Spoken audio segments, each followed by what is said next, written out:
we'll quickly go around and have everyone introduce themselves. And if you're here representing some group or something like that, if you will, tell us what the group is. I'm Brian. I'm James Martin, building official, Rome Floyd County. Darlene Franks, Senior Permit Tech, Rome Floyd County. Back there. Oh, Jimmy Fire, Party Realty. Taylor Shop, Transportation Planner. Olivia Morley, Road Music. Go ahead, Brittany. Oh, Brittany Griffin, Associate Planner. Renee Nolan. Where's Adeline, like, Park GIS. Now you, sir. Bryce Wood, senior planner. Grant Evans, Junior Fire Marshal from Fire Department. Ryan Roberts, Rome Floyd County, environmental compliance. Aaron Carroll, city engineering. Felipe Aldo, engineering department. Cooper Bright, city planning grad student. Eric Ross, freshman associate from Kate Hager, South Formal Alliance. Mark Parker, the city commissioner. Bill Temple, Toll Temple and Wright Real Estate.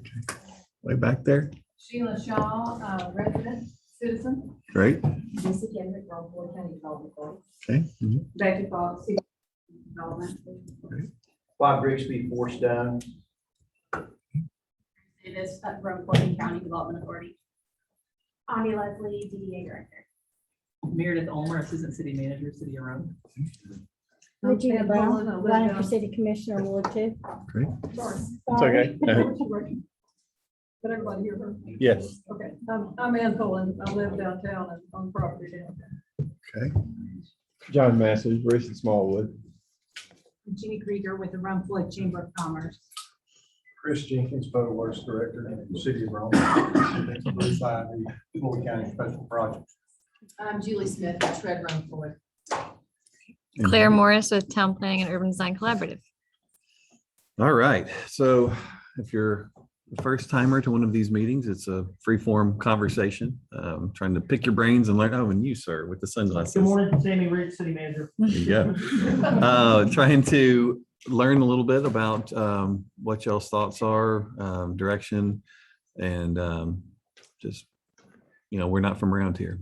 So one of the things that we came around to at the last meeting that I probably should have been saying at the beginning of all the meetings is that you have a comprehensive plan right now that is an adopted document, and it is has a direction and a vision for the future. And so we are in the zoning ordinance update using that as the direction forward. And so we're saying, okay, well, the comprehensive plan says these things, therefore we're going to write a zoning ordinance that reflects that. So if you haven't read your comp plan yet, it's online and it's got some good path forward for you. So when it comes to land use, that's an interesting title for this meeting, because if you've been to some of the other meetings we've discussed that, whereas most zoning ordinances, including your current zoning ordinance, focuses on use as the primary way of separating things, that isn't the direction of the future that the new ordinance will be. It will be focused on the character of things. Now, part of character use is in that list of things that makes up the character of a place, but it's not the most important thing. It's like the fifth or sixth most important thing. So when we look at character and we have a discussion today that you thought you're going to be talking about land use, broaden your mind and conception of what you're thinking about for the future, to imagine, like, what is the look, the feel, the vibe of the place that use would be. When you look at the historic core of the city, those buildings have been innumerable things over their lifetime. Businesses have come and gone inside those buildings. They weren't designed, purpose built necessarily for a particular thing. There may have been a person who built it and I'm going to put this thing in it, but they were smart enough to know, I'm not going to build something that only can do this one thing. I can put in other stuff over time. I can sell it. I can do that. And so when you think about how flexible the downtown core has been, and even in residential neighborhoods in and around a downtown core mostly, or in kind of neighborhood centers that you see in some other places. Y'all don't have so many of them historically here. Or you may have historical, but you don't have them anymore. but even houses that transform into businesses or whatever, but still feel like a house. And so each of those different types of things that I just described have a character to them, from the most urban to the most rural, because we're talking the city and county here. And so it's there's no one size fits all in any city, and particularly in a city and a county situation like this. So I'll pause. Who has a first thought, something to share or teach us? Oh, this is the shortest meeting. It's the biggest crowd, but shortest meeting. Let's go. Last session. Where do you want to start? I would say there's so many restrictions in the current document, and I'll give you an example. Shorter Industrial Boulevard was kind of the precursor to an industrial park. But the current zoning ordinance has so many restrictions placed on what can actually be on that street.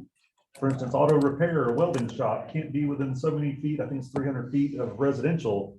Everything behind it is a suburban neighborhood. So you've got an entire side of the street there that, is extremely limited in what you can use those buildings for. And there's very few light industrial properties throughout the county, city, and particularly with the county, that don't at some point touch a residential property. And so you've drastically, restricted what that property, even though it has the zoning, what it could be used for. It's a great point. What's also interesting about that is, I'm trying to find a picture of it here, but I just recently had occasion to, I don't know why I was looking up auto repair shops, historic auto repair shops. And the historic auto repair shop that I found that was the most interesting to me was one where they had actually converted a house into an auto repair shop. I mean, a historic, not recently, this was like old school. So there's like a Model T in there they were fixing up or whatever. And it was in the neighborhood. And so you think like, okay, well, what is it about auto repair that makes it need to be 300 feet away from a house? Right? Why did that? And why 300? 500 block of Broad Street had an auto repair shop in the upstairs of the old gas light building. That's There was a tricky. ramp. Oh, Drove the ramp up the back of Tribune to the auto repair shop. wow. How long ago was that? Oh, Oh, so this is like, oh, okay. but I mean, just to show Yeah. flexibility. That's great. That's a great, And they've now Example. reused that building. The bottom is retail-ish and top's the residential, because it's on Broad Street. Yeah. It's all residential. okay. Yes, So sir. along those same lines, overnight, which is office and institutional, you can put a, correct me if I'm wrong, Rod, you can put a dormitory in there for a school or a college or a hospital, but you can't do multi-family. Same thing with CC. You can put a strip center or whatever, but yet you have to get a rezoning to put multifamily in there. That doesn't make a whole lot of sense. Yeah. No, Another example is, I can't remember, forgive me because I can't remember the zoning, but there's a difference between a frame shop and I'm not exactly sure if it's called a woodcut shop or not, but somebody can cut frames, wooden frames within, the use area, but you can't make an American flag out of wood pallets. We're not talking about a full, lumber mill here. Or Yeah. anything. It's still just a little chop saw. Yep. That you collect dust in and everything, and you're cutting wood. This happens to be a picture frame, or you're cutting wood and it just happens to be, making an American flag. I'm not sure really in the end what the difference is. You're still cutting wood, Yep. but it's just an oddity, and there's lots of those. Yeah. So one of the things that we've been doing is looking at your current use table and starting to try to find some ways to consolidate things, try to apply the fact that we're naive to all of the things that have come before us.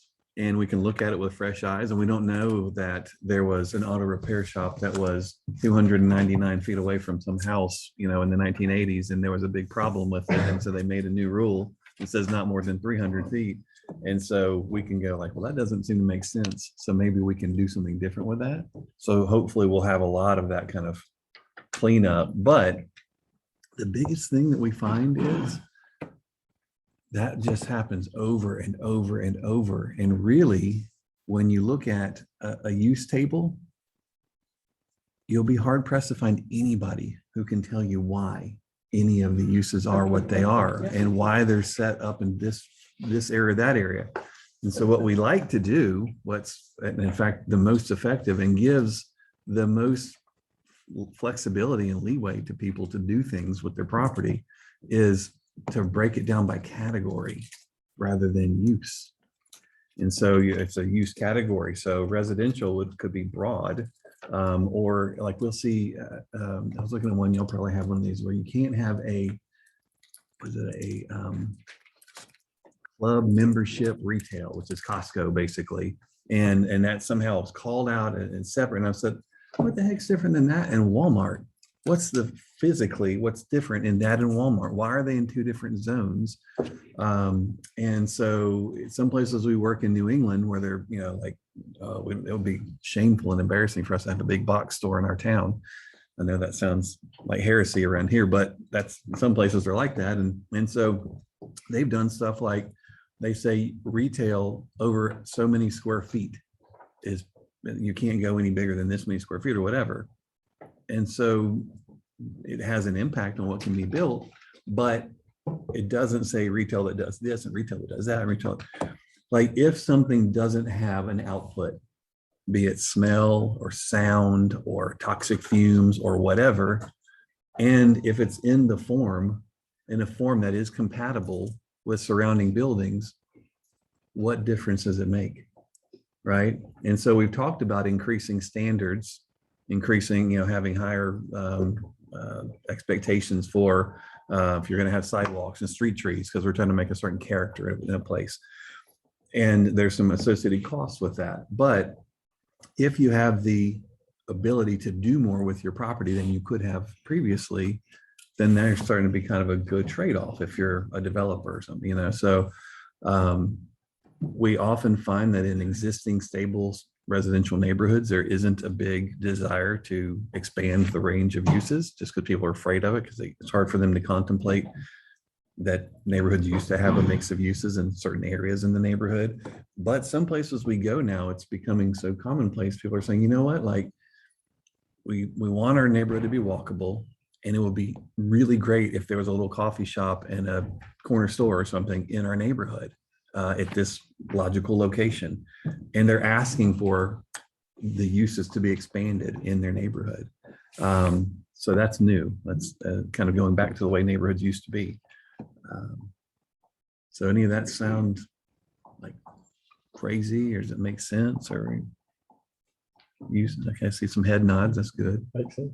Okay. So I mean, my wife makes t-shirts to sell to different people on Etsy. Yeah. And stuff like that. So that's, in a way, making something. Yeah. Manufacturing. And I'm sure she's not the only one by far, right? And then I have an office at my house, which I'm sure a lot of people do now. Yeah. And so, at what point is, all sounds logical, right? It's all mixing together again. Yeah. So A lot of times it doesn't take things into scale, and that's kind of to your point. I mean, like I can make furniture in my garage, but in that category, it's woodworking, and it's assuming this is a full scale, I'm building roof trusses or whatever. And in reality, I'm just trying to get my wife off my back with some Pinterest project. yeah, right. Yeah. Well, and I think post-COVID too, this is a huge change, for home-based businesses, of course, like that's pretty straightforward, pretty simple. In order to allow that, and I don't know, y'all currently allow people to do whatever they want home-based business in their house, or is it Pretty much limited to like office. or did you just confess? Yeah. Well, I think it's as long as you don't set up a retail spot, then Where it goes bad, like we had one instance where somebody basically wanted to pave their whole front yard and put in parking, and at that point, you drastically altered the character. You of the changed area. the character. That's right. Or do tremendous signage or whatever. Right. Does a small little sign hanging on two chains on your front porch edge change character? Probably not. Not too much. A little bit has an impact because you go like it's commercial. So on another perspective, out in the county, you have someone decides to put in a home-based auto repair shop, and then all of a sudden the neighbors smell paint fumes. And that's not good either, and it changes the entire character and outlook around that neighborhood. Yeah, so that's that sort of the output of so like I said, a sound, a smell, of Chemicals. toxics, so, Groundwater contamination. yeah. Well, and this, there are differences between, again, the county and the city that residents will think that they, would be able to do without being a harm to a neighbor. If I'm in the county and I'm on 15 acres and I want to do some type of repair to some degree, I want to repair lawnmowers and I can do this and blah, blah, and everything. But then next thing, potentially, we might have 100 lawnmowers and other things kind of strewn about the property, and it becomes a code enforcement issue, as opposed to if you have a city lot and someone, just because of the size of the lot is going to, it's going to preclude you from doing a lot of things. So you're typically going to maybe have more office type environment and everything. And one of the things that I've noticed in the ULDC is that we have residential home office and we have, what's the other thing, Brian? It says residential business. Well, it's still a business. It's just categorized in two different things. So then you have two different, it's similar to what we had with the accessory apartments and the guest houses. It's basically saying, it was basically the same thing being stated two different times with different criteria, which becomes confusing. So I think if nothing else, we need to, combine that and then look at, okay, what are the things that, are going to be palatable, in a residential setting? Because regardless, if you, in my mind, whether you have a quarter of an acre or 25 acres, if it's residential, it's residential to some degree. And now the question then becomes, okay, well, if someone wants to do something industrial like or whatever and everything, well, what does that mean? Because you could now have a 3D printer in your house or garage or something that could, way our language reads, could say that, oh, that's light industrial. Well, you can put that in your garage, and make a widget or something. This is not, Summit Hill that you're trying to put in your yard, And I think we need to look at, and that's where I think a lot of the modernization comes in. And so, okay, because there are things that didn't exist 20 years ago now that people are able to do. And I don't think we want to preclude people from being able to do that, but I think we've got to have some reasonable limits, for lack of a better word, in terms of what can be done at someone's home for public safety. And just if I have something, John's like, what is Art doing over there? You don't want to have some type of, code issue. Well, and we'll never be able to anticipate everything that will come in the future, which is why this category approach makes so much more sense than trying to list out every single thing that could possibly you've ever heard of happening. It's like, it's naive to even think that you've encapsulated everything on the list of uses, right? To that point, the other day a guy called, it's probably been almost a year. It's like, I just got out of the Army. I want to do like a boutique ammo manufacturer. I'm going to order gunpowder by the pallet. And right off the bat, I'm like, oh my God, I'm going to call the fire marshal. And luckily, she does that in her garage, and I've done it too, making ammunition. We've both done it. Whereas if you ask that question in DeKalb County, you're on a terror watch list. And up here, the two of us are like, I've done it myself, And so, yes, there are some precautions you need to take, but Amounts, because that's where the fire code comes into play. And kind of going back to what Art said, you have a reasonable expectation of possible limits, what kind of business or industry can be set up in different areas. There are fire codes that are applicable for safety. Right, and those supersede zoning. Yes, absolutely. Yeah, which means the zoning doesn't actually have to try to incorporate all of that stuff. There was another example, that was what, a year and a half ago. They wanted to change the zoning to allow a type of commercial business that was super close to residential. The problem was it opened it up to other business or other industries to come in and use that property if the zoning had changed. There was not enough water at all, period, for what they wanted to do. So if somebody else came in, they couldn't even put a sprinkler system in there for the type of hazard it was going to be. And that's something else we've got to look for. That's way out in the future, way in planning. You change it, but somebody else come in with a higher hazard who's going to have fire protection there. In this case, was not. Yeah. Well, and you think about too, the fact that all the places that are the most loved cities and towns around the country, where people go on vacation and, typically, except for a resort, they're all historic, right? And because you can walk around and see the things and all the unique and quirky and different and all of that stuff. And they were all done before zoning was even a thing, right? And people went in and they did what they wanted to do in the building, and there were some bits of common sense that were overlaid on top of that. And they said, well, this is the urban core.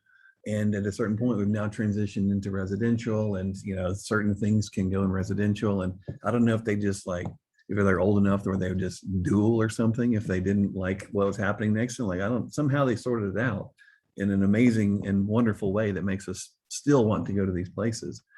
And so where so much of the way zoning is set up is to avoid conflicts and concerns and the perceived, devaluation of property and all of that. And so right now, I love to, in my discussions, a lot of times I'll have an example of, on the one side of the screen is a 7-Eleven, conventional suburban 7-Eleven parking lot in front and whatever.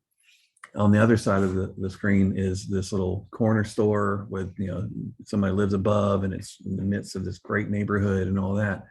And if the 7-Eleven comes in, sort of the common rule of thumb is it's going to have an impact on your property value, as if they put a small nuclear reactor right there, right? It's going to be a big problem, and it's going to devalue your property.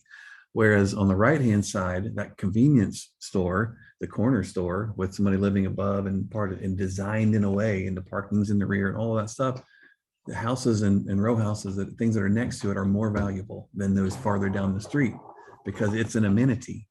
And so it's all about that form being compatible, the form and the way the building was designed versus the 7-Eleven. And so if we have the regulations that require that the form be compatible in a way that adds value to the city and all that stuff, then the uses become less important. But because we haven't had any standards for form, except for maybe some height and some setbacks or whatever. And when I say form, I don't mean architectural style or any of that stuff. I mean things that look like they go together, like you could see them in a lineup and you go like, this goes together, and that's not in keeping with what does it say? One of these things is not like the other. Remember that little thing when you were a kid? And so because there was no intended outcome out the other end of zoning, in sort of an anything goes kind of a way, you got things that were hideous and horrible and didn't fit in and would detract from your property value. And so we had then to write the rules about use in order to deal with that, because use only originally was to keep people from killing you with something deadly next to you. That's so the factories and things were out there. And then it expanded and expanded and expanded once we started losing the sort of knowledge of how to build towns and cities. And so it's hard though, because I can have this conversation and I can get you all to shake your head and say, yeah, categories, that makes sense. Okay, yeah, let's do simplifies. And then when it comes down to it, and I show you the categories list, and you don't have your list of uses, that it's like your warm fuzzy blanket. You go, oh my gosh, I don't know now. And so like, if I'm seeing people shaking their heads, like I need y'all to like not just be nice and Southern and placate me, but like be serious. Like this is something you could actually consider. Yeah, no, we're for it. I've already bragged about form over functions this department since I probably, how long, years now? Okay. So we are ready to enforce some form-based, because most of the complaints we get in our office, if you look at them, are form-based complaints. They're not function-based complaints. Yeah. The parking in the rear, Yeah. set across the street. So we, the ones, we know what that is and we're ready. Yeah. And you do it in such a way that it's not, Please, that's what I know. I'm referring to you. I thought you had the list. Oh, no, I'm just here to comment. So for me, if from a code enforcement standpoint, we just need guidance on, I'd have to see what it says to give a real true opinion. I have no opinion right now, but okay, if you have to go out and enforce something where someone feels that it's not proper and it does not meet our ordinance, I want it to be clear and defined of how I can do that and what that use is. So that's what I have to do. So yeah, how it's there or if it's warm and fuzzy is, that's up to everybody else. Well, and I think one thing that'll be super helpful for me is just, we don't have to do it right now, but sort of hear lots of anecdotes from you of like when you have had to go and like interpret this or that or the other. And then we'll get a better sense of like, what is that nuance? You know, how much interpretation are you being asked to do? If it's a fine grained thing, like, you know, Art's saying, well, you've got. We're asked to bend as far as you can bend without breaking. Right. I mean, so I always wondered if every time we had something come up, who would have the list, like this makes absolutely no sense. And why don't we just go ahead and change it instead of having to just say, well, this document it's not any good. Why couldn't, over the last 20 years, you know, on year 1, year and a half, we're like, why do we have HC zoning and HI, you know, those type of things. Home use things are always big, you know, wedding venues, you know, all those type of things always come up in signage. If we enforced our sign ordinance like it is right now, we would really, it could cause some problems. Is it a problem? Oh, we could. I'm Well, I not mean, saying the sign, so if everybody wants a certain, you know, have signs, certain that we're allowing them to do that's against the ordinance, like our ordinance says you have to have a sticker on the back of a temporary sign and have it registered as a sign, but I've been working here 18 years and that's never been done. Yeah, So why is it in there? exactly. So why That's a great didn't point. somebody say, hey, you know, we got this list. Right. Let's, you know, no one took the initiative to say, hey, this is, you know, if you never do it, it shouldn't be there. Well, and also too, like, that's a good example, the sticker on the back of the sign, a temporary sign, right? Like, in the grand scheme of the city and all of that, I mean, besides maybe a collection of some dues or something, like whatever the sticker represents, you know, but in the grand scheme of things, does that have any impact on the city, you know, and how you're perceived, the character, all of those things? And if the comp plan says character is the most important thing, then that has no bearing on it. But if I thought you were going to say something like, well, we don't allow, you know, those things or whatever, but everybody has them and we never make them turn off the. Have you looked at our prohibited signs? No. Yeah, there's a long list. So what we do is typically we give the new business time to do their thing. So we're not just like, you know, the day you open, sending code enforcement down there, get rid of this sign, you know, this, and we give them a little bit of time. Yeah. And then we'll send somebody out there. Yeah. So if that is the practice, then maybe the rule is, yes, you can do it for 3 days or whatever, you know, like whatever y'all's grace period is. But if you set up the system where everyone is, you know, breaks the rules and they're allowed to, and, you know, something like that's not that big of a deal. But what if the rule says, you know, your buildings can't be made out of styrofoam, you know, and we didn't enforce, you know what I mean? So like it goes further and further and further, sort of, once you let that little break in the rules happen. But I tend to try to think through, you know, and that's why y'all are going to be so valuable in this, is which things matter and which things are just old rules that nobody knows, like the 300-foot thing, you know. Does anybody know where the 300-foot from auto repair and came from? Enough, it's the same distance that state law requires liquor stores to be away from a residence, but I don't, you know. It has schools and all. It has a laundry list. It's more than residential, but yeah, it's okay. The 300 feet, and it's different in the city than it is the county.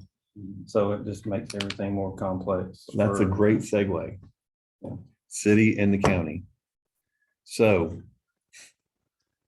as I said in some of the prior meetings, that city-county boundary is like an imaginary line on the map. In y'all's mind, it's like a bright, glowing neon, you know, line that is for real. The atmosphere changes at that point. You didn't know that? Yeah, right. Exactly. You got speed of light and everything changes. It's a shot there. So the way that we look at it is that we work in places that have urban areas and rural areas, and they're all within the same city limits, right? Y'all just happen to have this thing in between. It's called the city boundary in the county, you know? And so I hear that it's a mindset, but I also hear that sort of, but not always. Like maybe some of the original people who were in the county have a different mindset than if you're in the city. But if you're in a new subdivision that's out there in the county, you don't know anything about the mindset. You just have, that's where the house was available. My realtor took me over there and now I'm a county resident, not a city resident. And it's like not a thing. So besides the bigger lots like Art talked about and somebody being able to reasonably do something so far from their neighbors that even if their ammo packing didn't go quite so well, no one would notice. Like what is the real difference? And do you need to have some different set of uses that are out there? Or does this category approach, which is simple and more permissible, solve the problem? With the category approach, which I think is a great idea, how do you not be so subjective that you've got James pulling his hair out? Well, there's some things that are just obvious, right? And then the things that you already have to interpret are tried to be actually covered in the list, but aren't. All right. And so, Art gave this good example of the 3D printer, right? And so, my kid may have a 3D printer and they may print out little Lego pieces. And then there may be somebody who is trying to start a new business and they're actually using their 3D printer and it's a better one and it's in their garage and they're making a new gear or whatever, and they're going to try to sell it and get a patent on it. And then there's the next person down the street that's got a whole bank of 30 3D printers and they're actually printing things and they are distributing them and selling them. At the end of the day, who cares? What difference does it make? What impact does it have on anybody? What impact does it have on their neighbors, on the farm? Maybe there's more FedEx trucks coming to this guy who's shipping out stuff. And if we want to have a limitation on FedEx deliveries, then that's something, right? But that's a higher level than you shouldn't be able to make 3D objects in your garage, no matter the scale, right? If you have to have employees and now you've got a bunch of people parking there, that has an impact, right?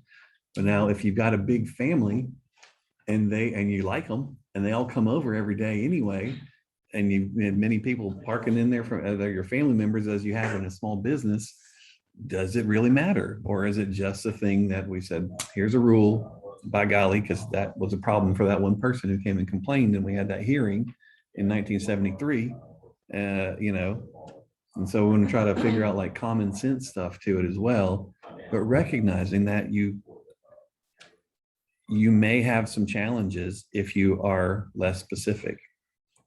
And is it worth it? How frequently are y'all seeing the category approach being used?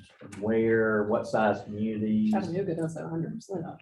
Yeah, I mean, there's a good number of places that do it. Every place we go wants to do it. I mean, they want to do it. And then there is anxiety that sets in. Not, oh yeah, this proved to not work.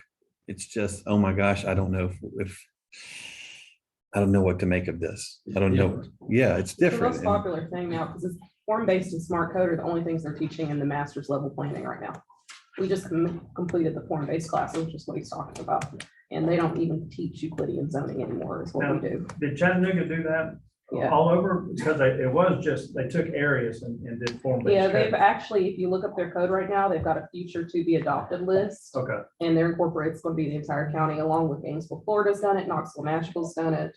Well, and when we write zoning ordinances, even those places that say we want a form-based code, and for those who don't know, form-based is the things that I'm talking about, but it can be applied, to your point, citywide. It can be applied to different districts. It can be applied with different level of degree. So for instance, in a auto-oriented corridor that you have right now, where everybody's driving, it's auto-oriented uses and stuff.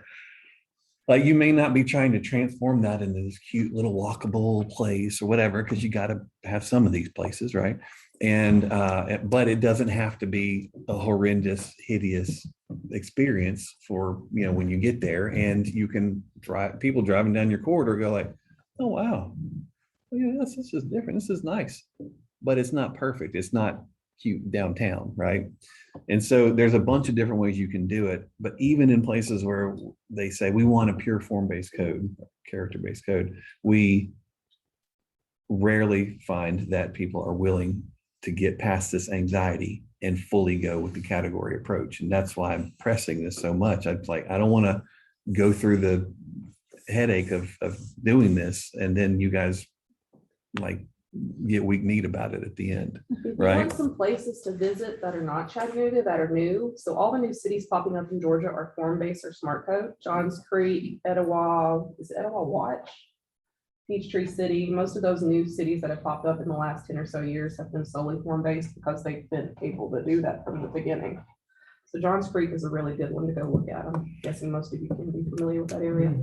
I think to your point, until you really see a list, especially you, but I mean, just in general, so I will put a pin in this for now. Is there a community But- Rome size somewhere in the southeast that has adopted this, that then James could then talk to, Surely, yeah. that built the head building to see kind of what it's like? I mean, Yeah. that- Well, and then I'll give you an interesting example y'all find kind of neat. So city of Montgomery, I'm from Birmingham, and so it's like Montgomery, like, even though it's the capital, it was like, but we, several years ago, they adopted a form-based code. And I think they said that a developer can go in following the code, and what do they say? Hey, Dad, what do they say for Montgomery? They could get a plan approved in, I think they said a 30-minute process of reviewing the application and to have it done in an hour. and so. Let's go to this category. Now, that said, it's very specific though about what you have to do. And so you can look at it and go like, yes, this plan does these things. They also have a high level of administrative approval. So you don't have to go and jump through a bunch of hoops and all of that stuff if you're following the rules. Like, why should you, right? We have a process, the code goes through, it's adopted, it's all of that stuff. You're following the what? The code, the zoning The ordinance. rules. Yeah. You're following the rules. Yeah. Okay. Just wanna make sure. I think the comfort in the ULDC has always been, well, it says on page 32, you can't do that, so.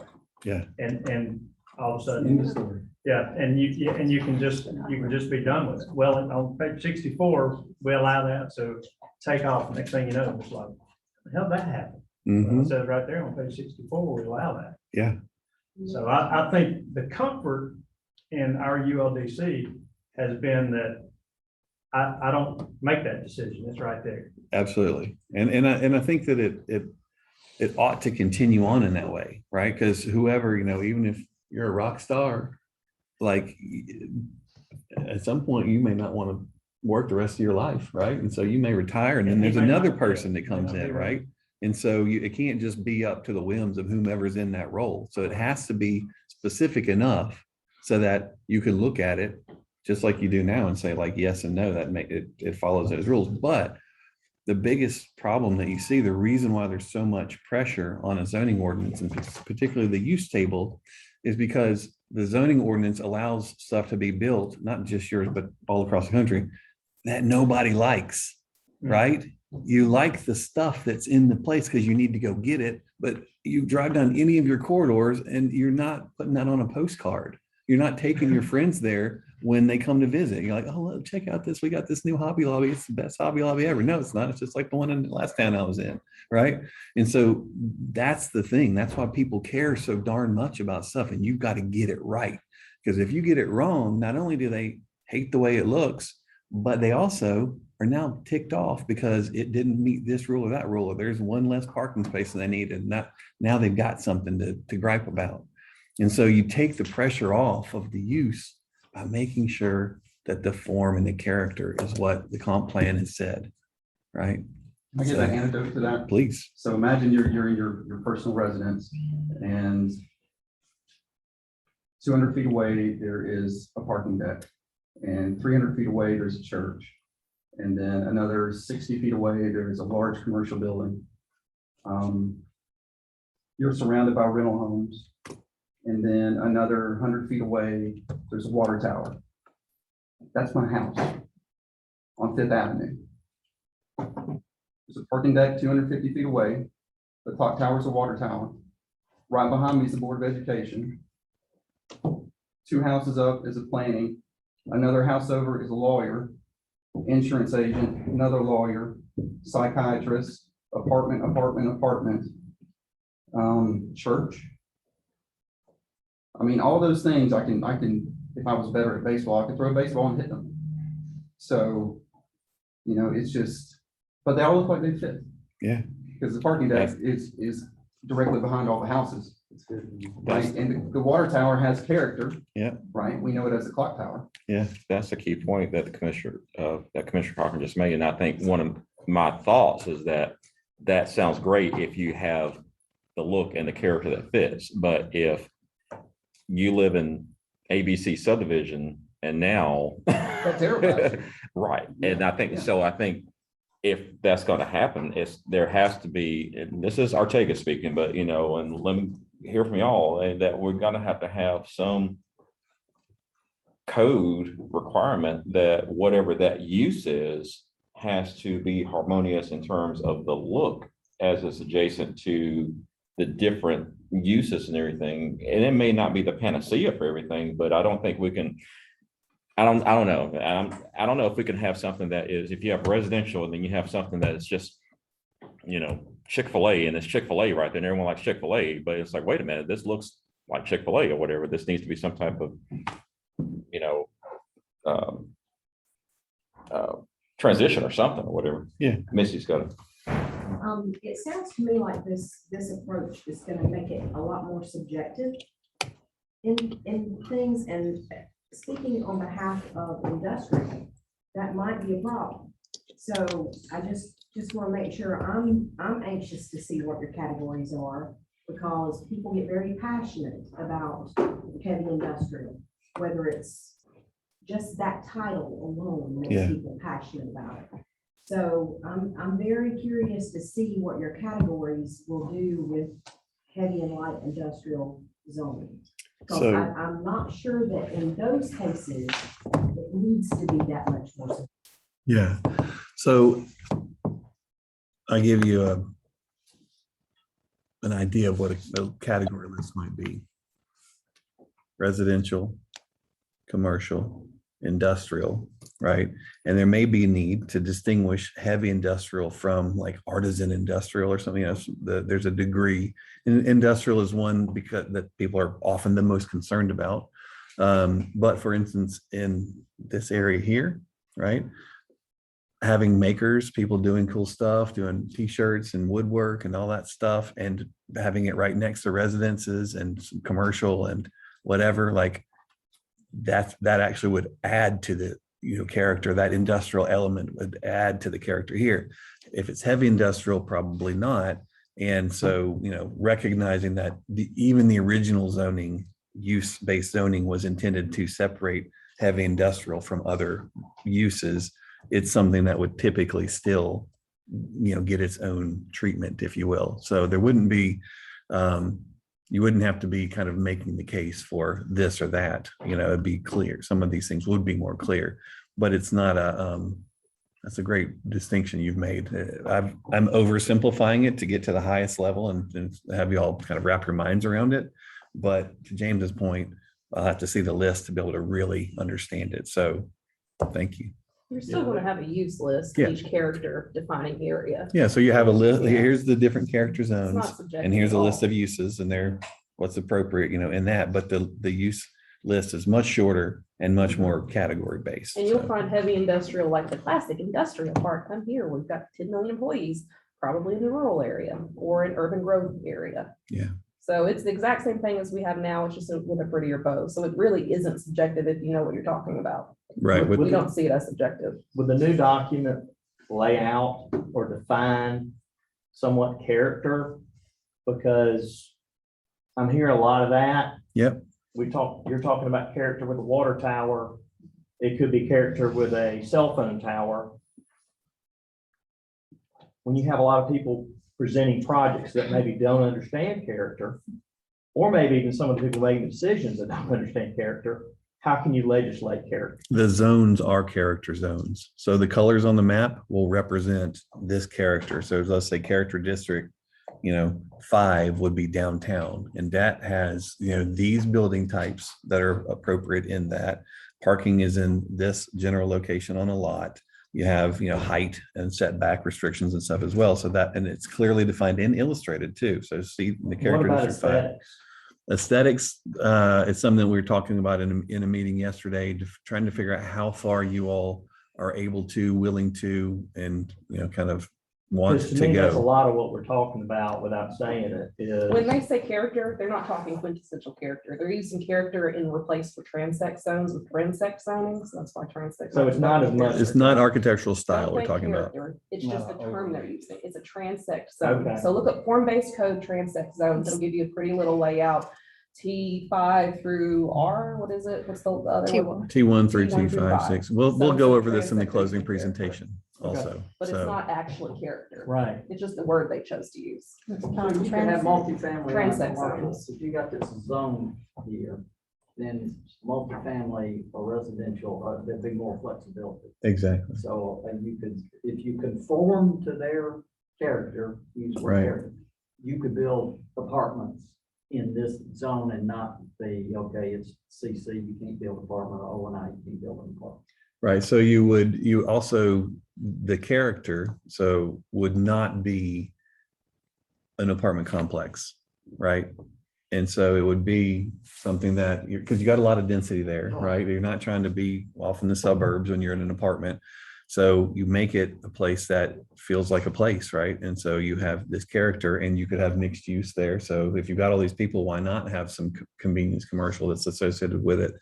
But if you wanted to have multifamily in a more of a neighborhood setting, and it's not maybe one of these infill opportunities in the more of the downtown area, but there's not enough land to do hundreds of units, then it's multifamily looks like 6, 8, 10 unit like an apartment house like you'd see in a historic area. And that So, retail doesn't take on the form of a gas station or Chick-fil-A that you are used to, or a Starbucks that you're used to with a drive-through. It takes on the form of a corner coffee shop. Could Starbucks be in that? Sure, but it's not gonna have the drive-through and the, you can have a drive-through, doesn't go all the way around though, and it's not on the front. So we have a whole, and I'll show you guys, we have a whole kit of parts of ways that we've designed for places that want to have drive-throughs still, even on the commercial corridors, to still have that feeling of the character of the walkable streets and all that stuff, but still allow drive-throughs. So you definitely can do that with a gas station. We call I it meant more gas like- backwards. So we put the pumps in the back and the convenience store up at the corner as well. Well, I just want to say, it's not my sandbox, but I really like my friend James Martin. And that thing needs to be spelled out clean and clear enough that he can enforce it consistently and not wind up in the loony house somewhere. Yeah. Because of being, sounds like that thing could go off the tracks pretty easy according to who's looking at the drain. So, One of the things that I talked about this in the opening presentation, is writing a code that's easier to administer. amen. So Consistent. yeah, and the good news is I'm not just like making this up right here and it's our first. Well, hey, what if we tried this thing? Like we've done this a lot of times. So and everybody's had this, the same concerns. They don't want to. I know, that's why he's sitting next to me. The private sector wants that too. yeah. I know y'all want that, but believe me, the private sector wants that too desperately. Yeah, because they were talking about something that went through and had 16 meetings about it the other day. Yeah, and I said, why 16 meetings about something, right? The owner of the property. No, it's just a high level anecdote. But well, with HPC, you've got to specify when you talk. But I assume that there are other developments that weren't HPC, they didn't just breeze through necessarily, they had several meetings. But I also hear that when people come in and they ask for a variance or whatever, the answer is normally yes, right? And so that's another thing. Don't So, make you earn it now. You do have to explain why there's a hardship. yeah, so, all right, this is good. I got y'all all sweating a little Are bit. we looking for density in the city? Administrative variances, those type of things, because I feel that, see, typically in cities that are within large counties, I'll say example would be Cherokee County, Georgia. So they have many cities in Cherokee County, Woodstock, Canton, Holly Springs, all those. So the reason the folks don't build a subdivision in the city, in the county, is because they get that density and they have more lots and they have, example, 0 lot lines, things that they want in multiple subdivisions with apartments in the front and, single family in the back. There's a lot of different things that we control. For example, would be how many units you could have per acre, those type of things. I believe that those things are some of the important things that we're looking for, in my opinion. And I feel like the county doesn't want to go that direction. One, they don't have sewer, sometimes they do, but it's with us. The commissioners that I've talked to in the county, they're kind of want to stay with kind of what we got. And then I feel like the city wants to go a different direction, and that makes it very difficult for combined government departments. Because we're essentially doing it now. It says it's a unified code, but it's not unified. I mean, Right. if so, I'm just making a point. Yeah, I no, don't know that's what the great. point is, but No, that's a hugely important. I just feel, Yeah. I just feel like they're not on the same. If you look wavelength. at the character areas in your comp plan, the character areas for the county are majority conservation, rural, and urban growth area. Those character areas are already different. And then most of the city is within urban town center. So those are different character areas. So the county can have a different set of character than downtown does. And your comp plans already set you up to do that in a pretty clean way. Now they're all governed under the same document, but they can be different and they should be different. Well, and one of the things I'm trying to figure out, and y'all may have an idea about this, but it sounds like since the comp plan isn't on everybody's bedside table, maybe not. But right now we've got the salmon color, which is urban character area, and then there's the yellow, which is urban growth character area. And I think that the only difference in those two is one is already built and one is for future, right? And so the idea is that you're going to continue on this urban character into the yellow, and that is into the county. And so in that case, at least insofar as that yellow goes, that could be a similar character. Now, it says in the comp plan, I believe, that the idea would be to develop where you have utilities currently, right? And so is that something that y'all are on board with? And Should definitely encourage it. I just think the city needs a more of a selling point to get subdivisions versus all the new subdivisions being in the county. There's really no reason for someone to annex into the city to create a subdivision. They're not gaining anything. Essentially, is the way I view it. So if you annex into the city of Canton, you got smaller lot sizes, you got better services, those type of things. Yeah. But here you have to do more things to develop subdivision in the city than you do the county. it'll be the same subdivision. There's no Yes. difference. It's harder to do it. I mean, they don't have to put sidewalks in or. Right. And the only reason you would want to come to the city would be sewer, Got it. in my opinion. So you could get to density, but there's really, if you look at the way the streets are made and everything, there's really no reason why you would want to say, hey, I want to be in the city. Right. And does it, And because one, our sewer department, one of the things they do is they put sewer in county subdivisions. So if you have a county subdivision that's on sewer, there's really you're not gaining anything. Well, the problem up here goes back to what I talked about with your soils. yeah, If you don't have sewer up here, you basically are not gonna have a subdivision.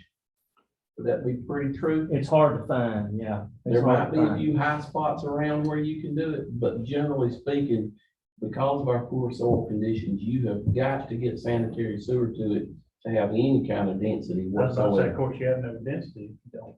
Yeah. Right. but since y'all are all one, does it matter if they're in the city or the county? You pay double rate on your sewer if you're in the county versus a city resident. That's like Okay. another 2-hour-long discussion. Yeah. No, I get that. I'm just saying from the city's But we gotta have perspective. I think the city has to have a reason that has to get people to come to create subdivisions in the city, because that's one of the things that are. School system, garbage pickup, there's a number of things that are amenities from being in the city. No, but I mean, versus being- fundamentally Yeah. speaking, if you come to the city, you should be able to build more per the acreage that you have because of density, and therefore you should be able to spread the cost of the land and develop it over more parcels of land than you do in the county. As of right now, you can't really do that. Mm. I mean, so to James' point, there's not really that much benefit other than just, plug and play sewer for the most part. Well, I mean, you do get, so the fire department's the same, the building inspection is the same. Yeah. There's amenities for the end user. Yeah, I was gonna say, There's that's not more the amenities for buyer rather than the developer. developer. That's There's no right. incentive for the developer. And that's what drives it though, really. No, you're right. And theoretically, the developer ought to be able to sell the house for somewhat more if they have all those amenities, but is it enough more to make it worth the hassle of doing it one versus the other? So, Yeah, and we're okay. kind of in the awkward situation about being here in this area. We go back to the thing, you have got to have sewer to make that density work. You cannot make it work because soils will not support it. Mhm. So that's kind of one of the things that you have no choice on. Got it. Okay. Good. So yeah, I mean, it just to zoom out for a second, in a nutshell, typically what you'd find in the county, per the comp plan and the conservation and agricultural zones or the rural zones, it would feel more rural, right? It would be a different type of living, different lifestyle, looser, set back further, all that stuff. And so, when we go through in the presentation on what night is it? Wednesday night. Wednesday night, we'll kind of lay all this stuff out, this idea of the different characters and all, so that y'all have a better sense of that. Is a website that we can get ourselves a little bit educated, get caught up a little bit to what y'all gonna present on Wednesday night? So Well, no, we're not doing something generic. This No. is just for Rome. something that we can. I know what you The mean. way you're grouping it is totally different from the way we've been Yes. dealing with it for 30 years, 20 years. Yes. Give me a second and I'll give you a resource. Okay. What else do we need to know? Parking reduction. Parking requirements, like you have currently. The one for every 200 square feet of service floor area. Yeah. 1 per 2? One spot for every 200 square feet of. Yep. For what use? Foremost. At some point, you gotta I gave this example, the Dollar General knows how many parking Yeah, spots they and need. let the market decide. They're They not know. gonna Reduce the underpay. parking. Yeah, They or just know- have They maximums. know what they do. Yeah. I mean, I said it quietly. Tell us what they need. Yeah. I mean, there has to be obscene. some kind of guidance for folks who are mom and pop that doesn't have any idea, but Walmart doesn't need 100 extra spots Right. out front that nobody parks. And options for permeable parking. You read my mind because I was looking at Which Brian. I've mentioned a few times. So, I mean, I'm going to mention it, but do we want to look at, grass paved type areas and options and so on and everything? Because that's an Aaron and Brian discussion mostly right there, because if you got stormwater and other things, whatever, runoff and everything.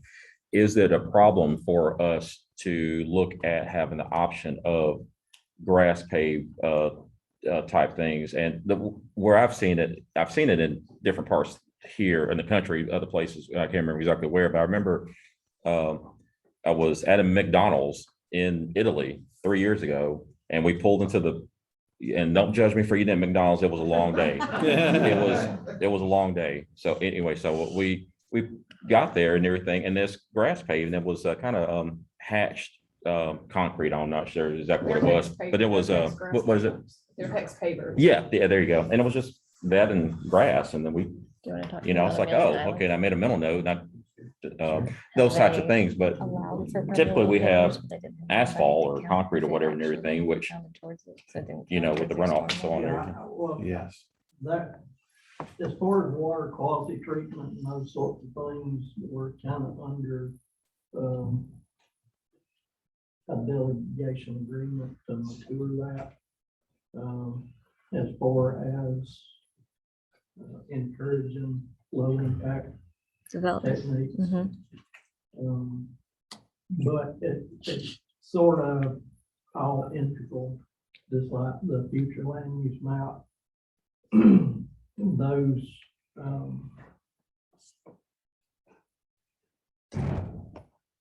all those zones are based on other things other than what natural resources would support that use. So there's not a lot of consideration, I don't think, in times past that's been given to picking uses versus what resources are available there to actually support that end use. Yeah. And that at some point, when it comes over to the project side, we get a project that's gone through as far as zoning approval, but then you find out that there's constraints with soil types or runoff or drainage area, or it may be limited as far as PLDLs within the watershed that for a particular industrial use that's going to further restrict that. So, Would that be for a rezoning though? You said it would have gone through zoning before that's figured out. sure, yeah, or maybe the use, you got a heavy commercial zone that would work as far as zoning, but then you find out, matter of fact, we just had one that they determined that the water table was too high in that area. And it would be just monetarily, it would be restricted Yeah. to try to develop that. So, One thing that we run into in a lot of cities is that the regulations will allow you to do more sustainable stormwater techniques or other things that are more environmentally friendly. Or even encourage or require. Yeah, well, they, Right. yeah, in that example you're talking about, they did. Yeah, so, but they don't let you count them. And so Claire was just reminding me of Amelia Island that we were just working on. They actually require you to do what, 50% of your paving Parking. impervious, Parking, paving, impervious. but they don't let you count it towards your stormwater requirements.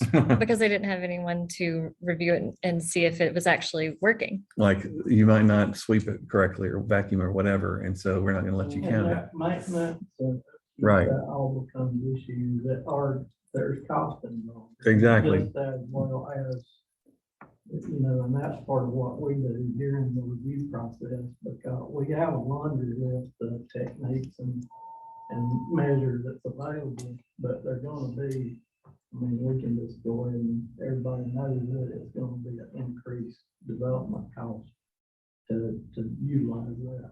So, Well, and when people, say, well, we're not going to let you count those techniques. So you basically are left to do conventional infrastructure. Well, we're and not then that do it as unique, I bonus. promise. So y'all- We allow it, but within the Great. Georgia Stormwater Management Manual, we encourage it, but what's the problem is it's so site specific around here. Yeah. And our poor soils and our permeability rates are so terrible.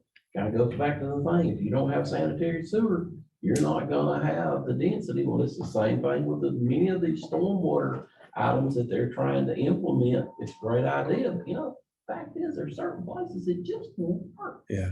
And you're sitting in one of them, Yeah. unfortunately.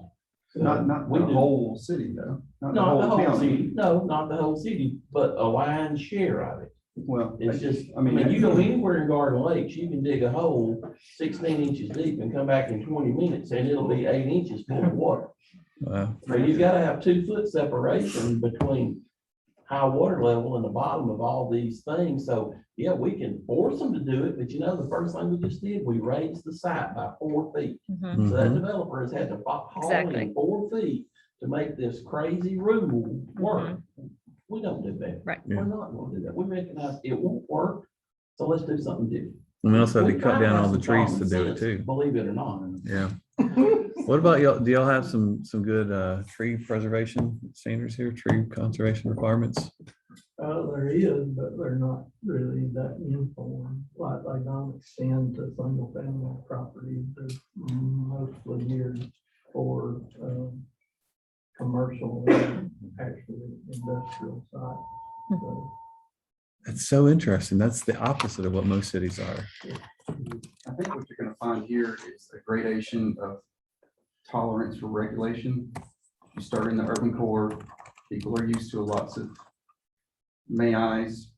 The farther out you go from that urban core, the more angry people get about may I's. And I don't know if the trade-off that I think we should do, the character versus the use thing will help with that. I think it will. And certainly the Montgomery example that you talked in, you walk in, you get 30 minutes, and you're out the door, that'll go a long way. But That's an extreme example, by the way. I can't make that promise here.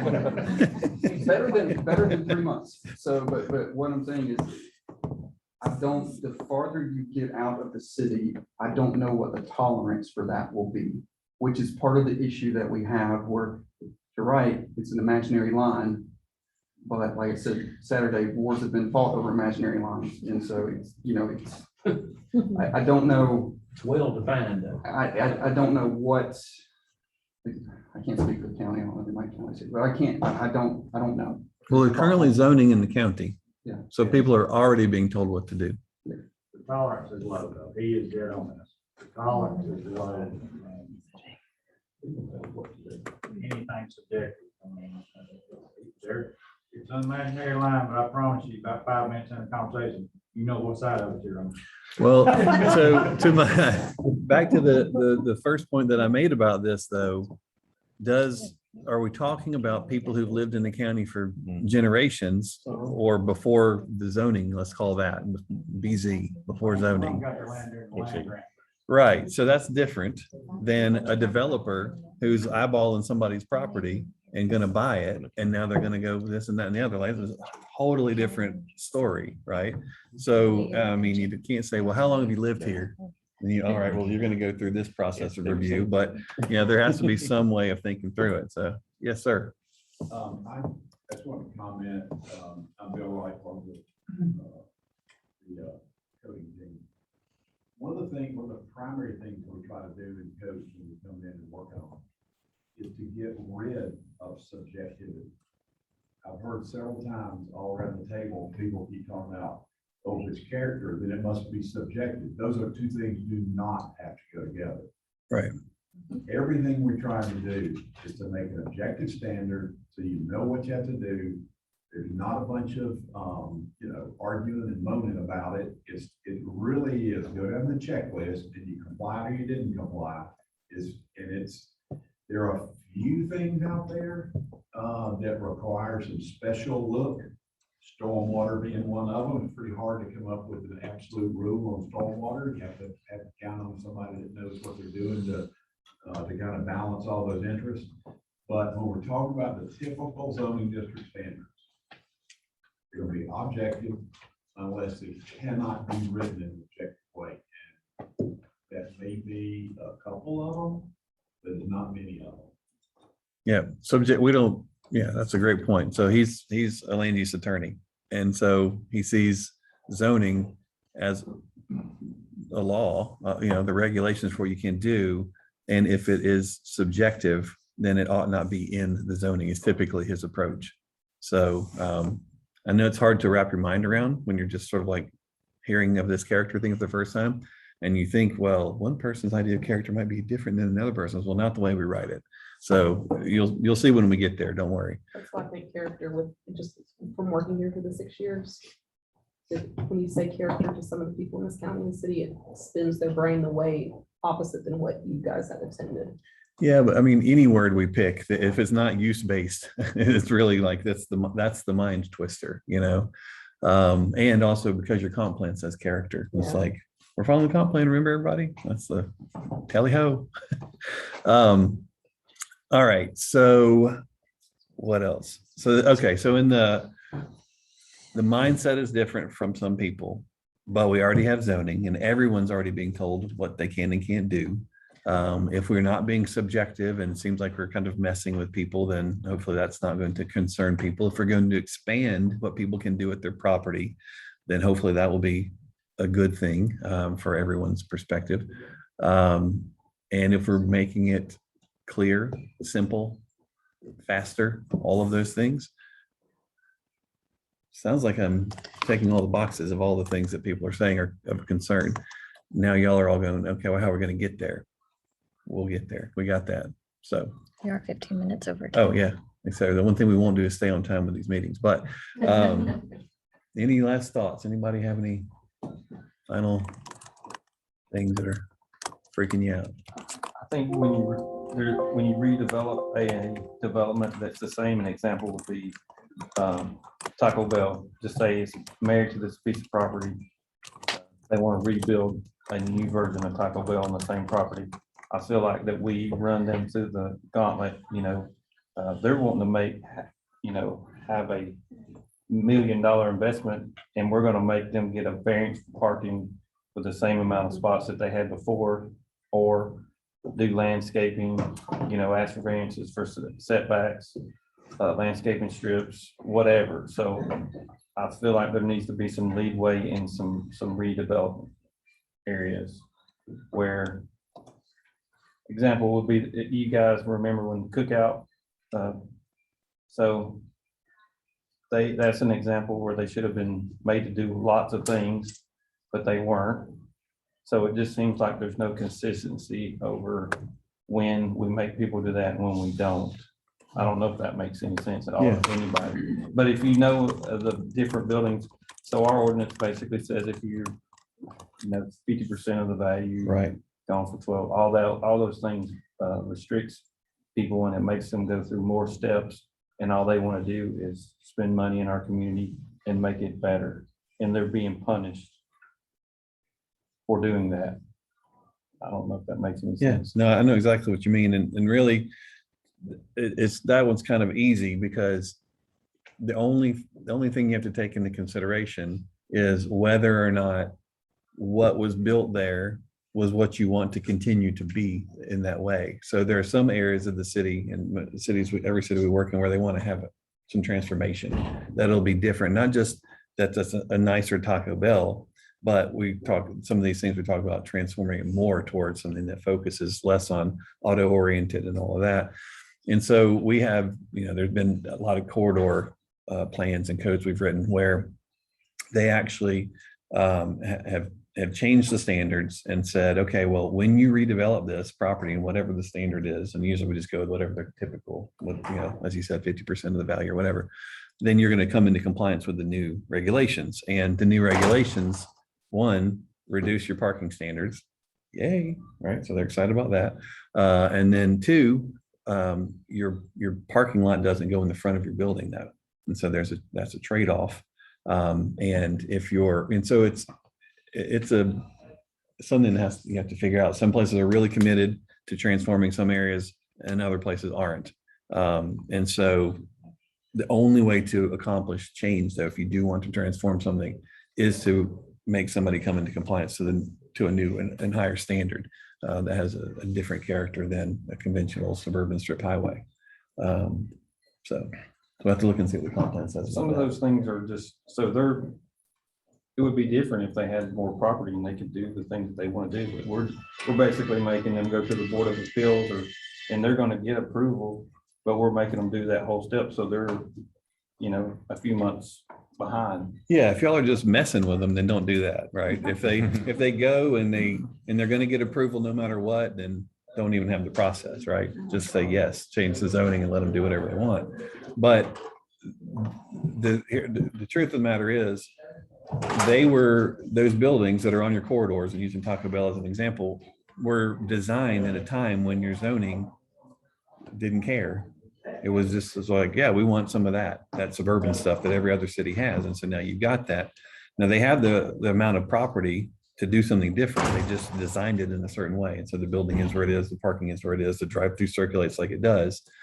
And so it can be changed though. And so that's the thing. If the comp plan is looking for that, if that's what y'all are looking for, to make some of those transformative moves in certain areas, then it's not just running them through the ringer for no purpose. It literally has a transformational end result. But if there isn't a transformation and it's simply just they're trying to spruce up the Taco Bell, you're absolutely right. Why run them through the ringer? You know, so. It's like the people can't, you got a sidewalk to nowhere. We're at the end, there's supposed to be a complete sidewalk. Right. So it takes a minute. Yeah. I mean, I to get there. understand that concept. It just seems like most of the time, like those folks are going to get that variance. Either we need to do it administratively or, to speed the process up. Yeah. Or not, Well, if the new standards say parking has to be in this location, buildings have to be here, build 2 lines rather than setback lines are here, it's gonna be pretty hard for them to go, yeah, I want to do the opposite of that. Is that okay? And then you're like, oh yeah, administrative, that sounds about right. Or even when they go to any board or whatever, and they're like, yeah, we've decided not to follow the comp plan. Is really what you have to say at that point, right? We decided not to follow the comp plan or the zoning. And so we're going to allow this. I don't know if you can. Can you just not follow the comp plan? Not do you, but can you per state statute? No. Yeah, state statutes don't even make it in the legislature. Right. You're supposed to follow it. There's a difference. So you do a comp plan amendment if you want to do something different than the comp Exactly. plan. Well, you're supposed to. Yeah. If you're, going legally. That's what I'm saying, just theoretically. So, all right. That was a lot. This is great. I'm so, hey, why did everybody come out to this meeting, by the way? This is the most well attended. What were y'all? we thought you were going to have lunch. We have some cheese crackers over there. This is great. So we need, controversy. So, all right, we need to start surrounding our topics with controversial titles. Yeah. Okay.